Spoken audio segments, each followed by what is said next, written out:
If you need portrait and landscape in the same Word document, this quick method is exactly what you're looking for. In this tutorial, I'll show you how to make one-page landscape while keeping the rest of your document in portrait, so you can place a table, image, or section of text exactly where it looks best.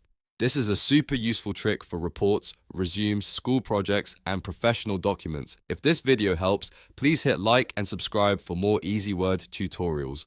Alright, let's jump in. First, open your Word document and find the text, table, or image that you want to appear on a landscape page. You can click and drag to highlight it, or select the specific object if it's a table or picture. This part is important because Word will use your selection to decide what section gets the new orientation. Next, go to the Layout tab at the top of Word. In the Page Setup section, look for the small arrow in the bottom right corner of that group.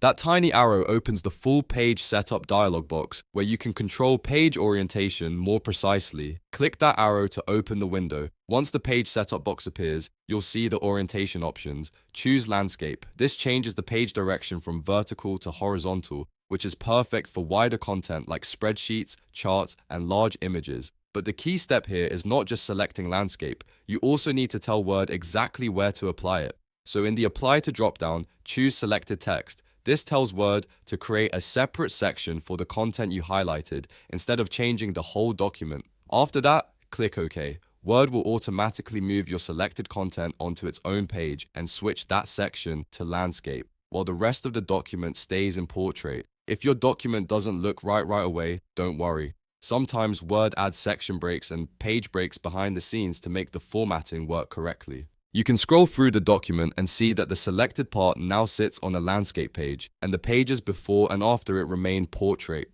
That's the whole trick.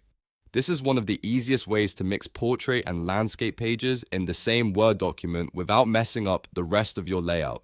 It's especially useful when you want to keep your document polished and professional while making room for wider content. If you want to switch another section back to portrait, you can repeat the same steps and choose portrait instead. Again, applying it to selected text. That gives you full control over different parts of the document. So to recap, highlight the content, open Layout, click the Page Setup launcher, choose Landscape, set Apply to selected text, and click OK. And that's it. You've successfully made portrait and landscape pages in the same Word document. If this tutorial helped, please give it a like, subscribe for more Word tips, and I'll see you in the next video.